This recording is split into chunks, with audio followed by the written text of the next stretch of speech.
हम कोटा यूनिवर्सिटी के MA previous के पेपर 2 डॉक्टर फॉस्टस, अलग अलग यूनिवर्सिटीज़ में ये टेक्स्ट अलग अलग पेपर्स में हो सकता है, बट कोटा यूनिवर्सिटी के पेपर 2 में है doctor Faustus.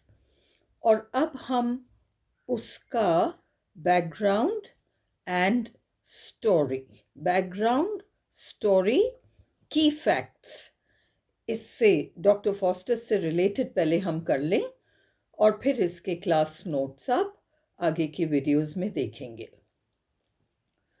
Christopher Marlowe writer का नाम है और टेक्स्ट का नाम है the tragical history of doctor Faustus. Christopher Marlowe और टेक्स्ट का नाम the tragical history of doctor Faustus. पहले हम देखें कि क्रिस्टोफर मार्लो कौन थे। क्रिस्टोफर मार्लो इंग्लैंड के एक फेमस ड्रामेटिस्ट का नाम है, नाटककार का नाम है, और ये कंटेम्पररी रहे हैं विलियम शेक्सपियर के ही समय के राइटर हैं। परंतु विलियम शेक्सपियर 1564 में उनका बर्थ है और 1616 में उनकी डेथ है। उनके कंपैरिजन में क्रिस्टोफर मार्लो का लाइफ स्पैन बहुत छोटा रहा है। 29 इयर्स की उम्र में क्रिस्टोफर मार्लो की डेथ हो गई। क्रिस्टोफर मार्लो की गिनती यूनिवर्सिटी विट्स में आती है। उस जमाने में ऑक्सफोर्ड यूनिवर्सिटी और कैम्ब्रिज यूनिवर्सिटी हुआ जो करते थे, इनमें पढ़ने पढ़ाने वाले लोग जो इंटेलिजेंसिया, बुद्धिजीवी अक्सर लेखक भी हुआ करते थे, कवि हुआ करते थे, ये लोग यूनिवर्सिटी विट्स के नाम से जाने जाते हैं। उसमें ग्रीन, लिली, पील और ये क्रिस्टोफर मार्लो, इस तरीके से 5-6 बड़े नाम हैं और सबसे बड़ा नाम उनमें क्रिस्टोफर मार्लो का ही है। 29 इयर्स की उम्र में बहुत गर्म दिमाग के व्यक्ति थे और 29 इयर्स की उम्र में एक जिसको हम टैवर्न कहते हैं, खाने पीने की चीज़ें भी मिलती हैं एंड शराब भी मिलता है, जैसे अपन लोगों के ये ढाबे और थड़ियाँ जो होती हैं, उस किस्म से टैवर्न्स में किसी साथी के साथ दिन भर का झगड़ा था और शाम को इन दोनों के बीच झगड़ा इतना हुआ कि हाथापाई और फिर चाकू चूरे निकल गए। पता चला क्रिस्टोफर मार्लो की डेथ हुई। इन्होंने वार किया सामने वाले पे, सामने वाले ने ख़त्म ही कर दिया। इस तरह की बैकग्राउंड है क्रिस्टोफर मार्लो की। परंतु अपने जीवन काल में, इतने छोटे लाइफ स्पैन में भी, इन्होंने बहुत फेमस टेक्स्ट्स लिखी हैं जो कि लिटरेचर के स्टूडेंट्स के लिए, जब हम नेट वगैरह पढ़ते हैं तो हमें वो इन्फॉर्मेशन उनके बारे में पता होना चाहिए कि इन्होंने क्या क्या लिखा। जैसे इन्होंने एडवर्ड सेकंड प्ले लिखा, टैम्बरलेन प्ले लिखा, जू ऑफ माल्टा प्ले लिखा, और ये डॉक्टर फॉस्टस इनका बहुत फेमस प्ले है। इस प्ले में क्रिस्टोफर मार्लो ने ब्लैंक वर्स का इस्तेमाल किया है। क्या है blank verse? Jack and Jill went up the hill, rhymed verse, तुकबंदी है, जिल एंड हिल। पर Jack and Jill went into the forest, ये ब्लैंक वर्स है, तुकबंदी नहीं है।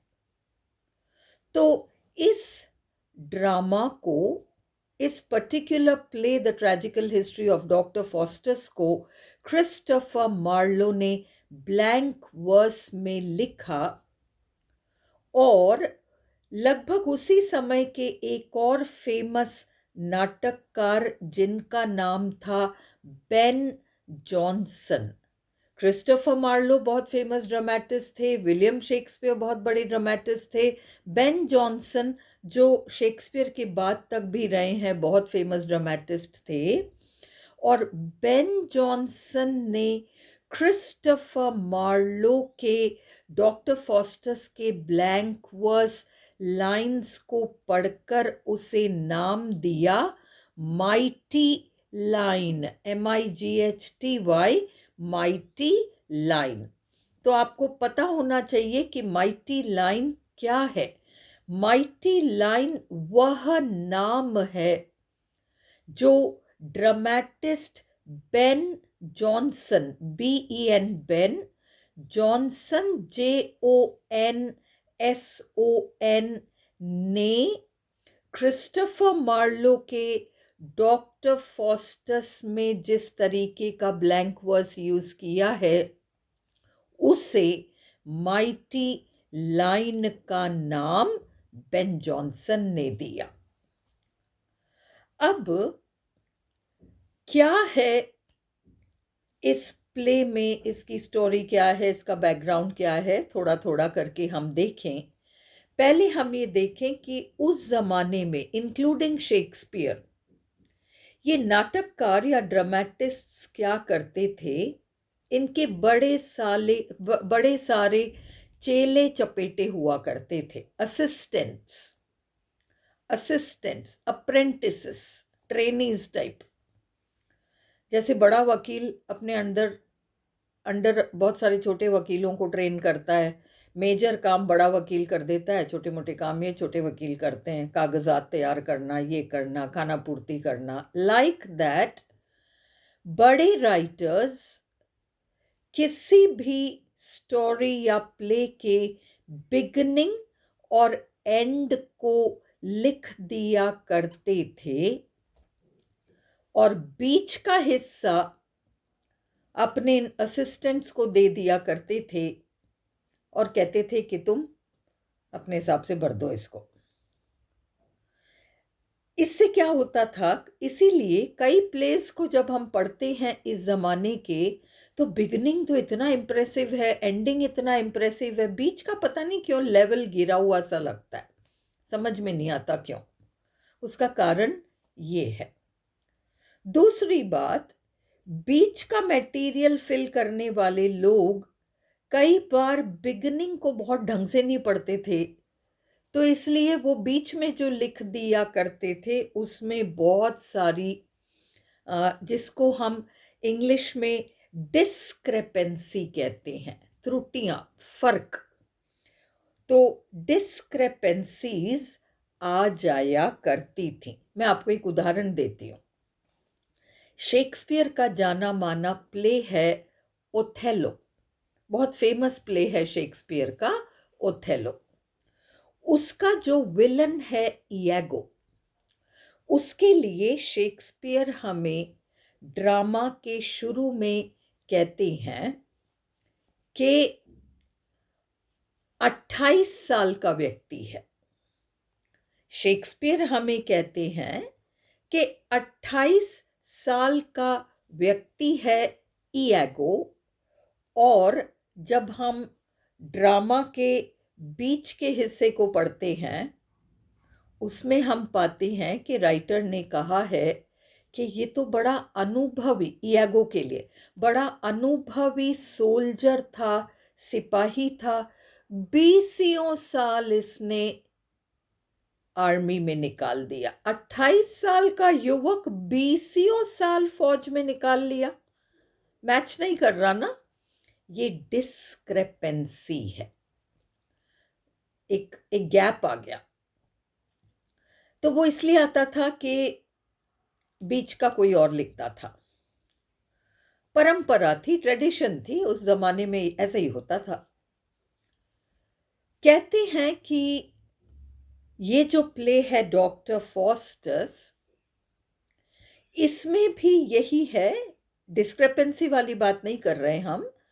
इसमें यह है कि beginning and end Christopher Marlowe ने लिख दिया, एंड इसके बीच के हिस्सों को सैमुअल राउले नाम के असिस्टेंट ने लिखा है। तो इसमें सैमुअल राउले ने असिस्टेंट का काम किया है और बीच के पोर्शंस उन्होंने लिखे हैं। एक तो ये वाली बात है। अब हम देखें कि किसी भी ड्रामा का, कोई भी लिटरेचर ऐसे ही राइटर के दिमाग में अक्सर जन्म नहीं लेता। किसी रचना को पढ़कर, किसी चीज से प्रेरणा लेकर वो अपनी रचना लिखता है। तो डॉक्टर फॉस्टस नाम के प्ले के लिए इंस्पिरेशन क्या है? क्रिश्चियन बाइबल में हम बहुत सारे ऐसे रेफरेंसेस देखते हैं जिसमें कि चेतावनी दी जाती है लोगों को कि भगवान के रास्ते रहो, शैतान के रास्ते मत जाना। ये जादू टोना, काला जादू, इन रास्तों पे मत जाना, भगवान के रास्ते में रहो। तो भगवान के रास्ते पे रहो। तो ये वाली बात थी। जर्मनी नामक देश में कहते हैं फॉस्ट, FAUST, फॉस्ट नाम का कोई बहुत बड़ा विद्वान था जो अपने ज्ञान को लेकर बहुत अहंकारी हो जाता है। वो सिर्फ ज्ञान को पाकर खुश नहीं है, लोग उसे ज्ञानी कहें, ये सब वो खुश नहीं है। वो कुछ एक्स्ट्रॉर्डिनरी करना चाहता है, बट वो खुद नहीं जानता क्या करना चाहता है। वो चाहता है कि मैं धरती पे रहकर भगवान बन जाऊं, पर वो ये भूल जाता है कि जिसके पास जो है वही तो उसे देगा। अगर मेरे पास 100 रुपए नहीं है तो मैं आपको 100 रुपए कहां से दे दूंगी? तो वो जो चाहता है धरती पर रहकर भगवान बन जाऊं, ये मांग उसको किससे करनी चाहिए? अगर यही इच्छा पूरी होनी है तो ये मांग उसको भगवान से करनी चाहिए। फिर भगवान के ऊपर छोड़ देना चाहिए कि भगवान ये इच्छा पूरी करते हैं या नहीं। हे भगवान, मुझे धरती पे रहकर तेरी तरह बन जाने दे। तो ये ऐसा नहीं करता, ये शैतान से सौदा करता है। फॉस्ट शैतान से सौदा करता है और शैतान से कहता है कि तू मुझे वो पावर दे कि मैं धरती पर रहकर भगवान बन जाऊं। ये पावर तो शैतान के पास है ही नहीं। शैतान खुद ये पावर नहीं रखता, तो वो फॉस्टस को ये पावर कहां से लाकर दे देगा? फॉस्टस को ये बात सूझती नहीं है। और शैतान तो ठहरा शैतान, इसको लुभा लेता है मीठी मीठी बातें, सुनहरे सपने। कहता है तुझे चाहिए क्या? फॉस्टस कहता है अहंकार। चाहूं तो मेरे दोस्तों की मदद कर दूं, चाहूं तो अपने दुश्मनों को मार डालूं, चाहूं तो चंद्रमा को धरती पर उतार लाऊं, चाहूं तो समुंदर सागर के पानी को कह दूं कि धरती को पूरी तरह से ढक दे, डूब जाने दे धरती को, मैं जो चाहूं वो हो जाए। शैतान कहता है ठीक है, ये तो हो जाएगा, ये तो हो जाएगा, क्योंकि इसमें एक्चुअली भगवान वाला रोल नहीं है। तो इसलिए इन दोनों में सौदा हो जाता है, और फॉस्ट से शैतान मांग करता है कि ठीक है, तू जब तक जिंदा है तेरी हर इच्छा पूरी होगी, तेरे मरने पर तेरी आत्मा मेरी हो जाएगी, उस पर कब्जा मेरा रहेगा, भगवान का नहीं। फॉस्ट कहता है हाँ हाँ कोई बात नहीं। तो सौदा हो गया, इसको वो शैतानी शक्तियां नेगेटिव सारी मिल गई। कहते हैं कि यूनान में, ग्रीस में डेल्फी नाम का एक स्थान है जहां सूर्य देव का मंदिर है, और वहां के जो पुजारी हैं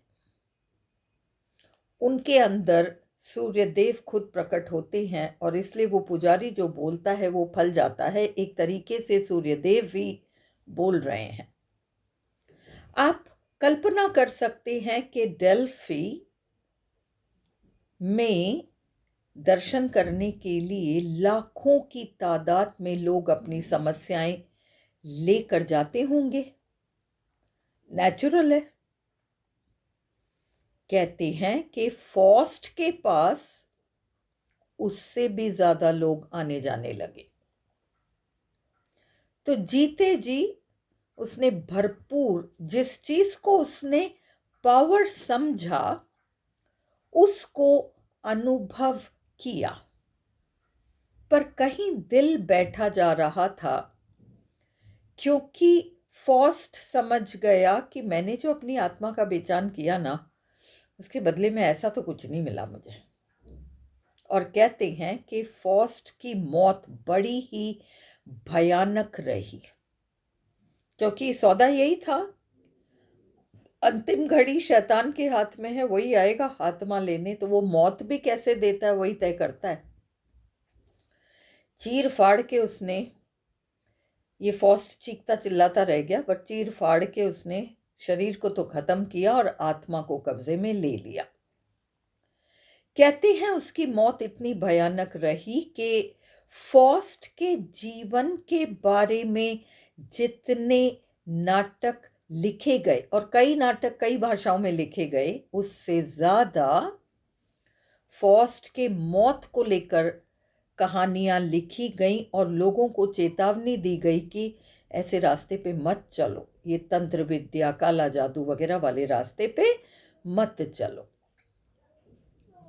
तो ये फॉस्ट की कहानी है। इसके ऊपर कई लोगों ने कई कुछ लिखा है, पर लिटरेचर में सबसे पहले फॉस्ट की कहानी को एक साहित्यिक रूप देने का काम क्रिस्टोफर मार्लो ने अपने प्ले डॉक्टर फॉस्टस में किया है, the tragical history of doctor Faustus. उसमें सबसे पहले उन्होंने फॉस्ट की कहानी को साहित्यिक रूप दिया है।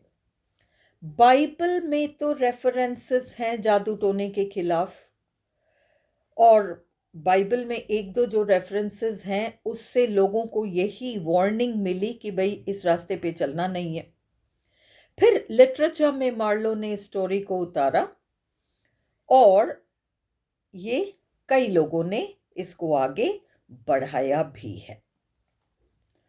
तो ये बेसिक बैकग्राउंड है इस प्ले का। अब हम अगली वीडियो में मोरालिटी प्ले क्या होता है, क्रिश्चियन डॉक्यूमेंट किसे कहते हैं, और मार्लो का ये प्ले कैसे मोरालिटी प्ले की गिनती में आता है या क्रिश्चियन डॉक्यूमेंट कहला सकता है, ये हम अगली वीडियो में देखते हैं।